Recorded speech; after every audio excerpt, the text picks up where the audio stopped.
Hi, within this section, we're going to show you how to work with Kali Linux.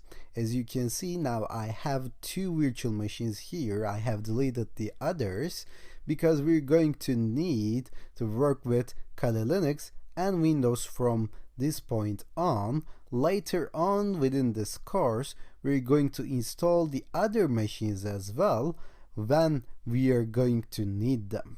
Okay?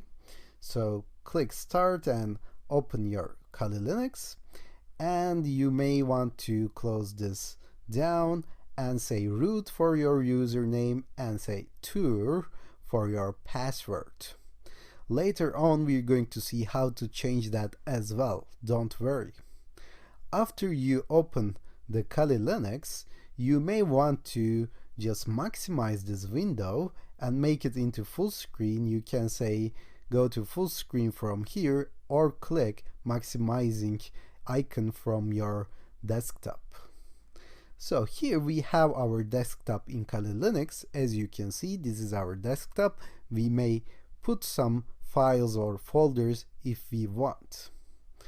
And here in the left pane, you can see some applications, some files and folders. As you can see, the first one is the Firefox. This is the browser when we use to go browse the internet or when we want to go to another website. Okay? And we're going to test our internet connection later on. But for right now, you can just close this and say close tabs. Here we have the terminal, and we're going to use that a lot, and we're going to see how to use it in the next lecture. If you click on files, you may want to browse the files and folders in your computer, in your Kali Linux. You may want to go to the desktop. You can go to the documents like we did before. If you download something, you can go from here to the music or pictures. You may want to go to documents downloads from left pane as well. So this is standard folders and files application in Kali Linux. I think you're used to this from Windows and from Mac OS as well. So nothing strange in here, just files and folders. And also in the left pane, we have other applications as well. Like we have Metasploit framework.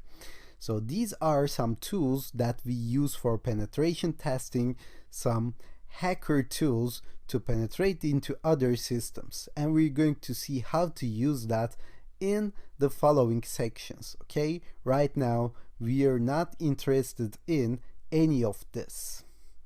So just know that this is kind of a pain that gives you some desktop icons. If you click on them, it will open the related application for you. For example, this is LivePath. This is something like a text editor. You can click on it and just write some text notes and save it as a text pad or notepad in your own computer.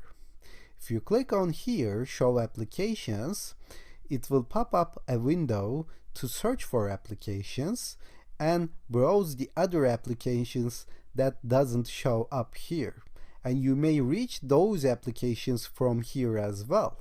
As you can see, these are categorized into categories like information gathering, vulnerability analysis. So these are the tools that I was telling you all about when I say the Kali Linux comes pre-installed with a lot of tools for penetration testing.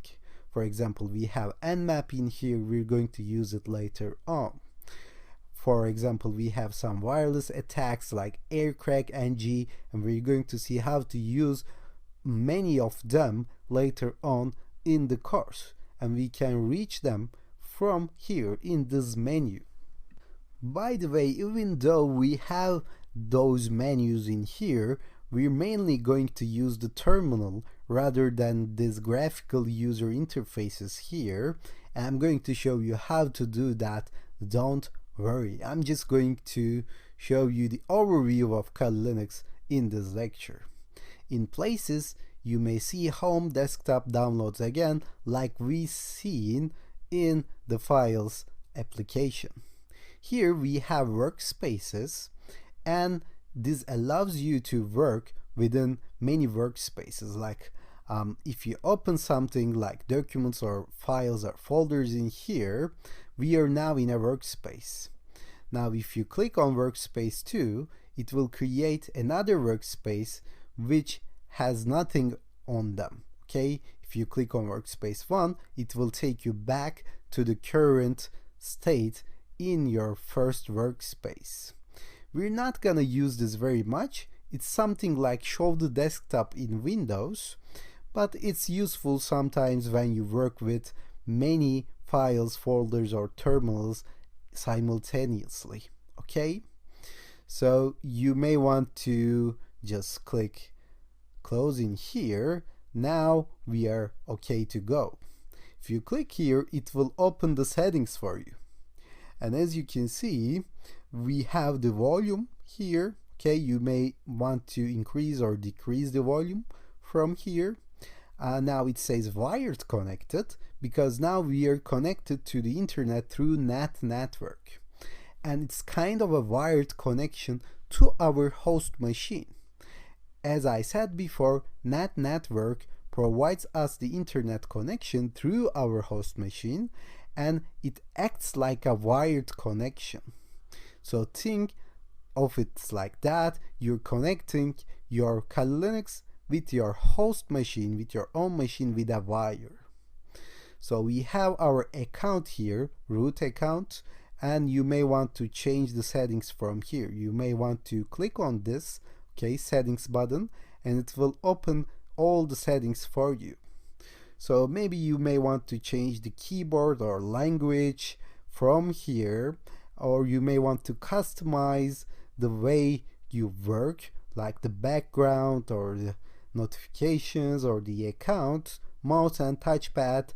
Like this is a standard settings pane in our operating system. So I believe this is now done. Let me test my internet connection from Firefox. Let's open the Firefox and try to go to google.com. Okay, just open this and type google.com. Okay, w.google.com, and if it's connected, then it means that you did NAT network thing right. So let's stop here, and within the next lecture we're going to see how to use commands within Linux terminal.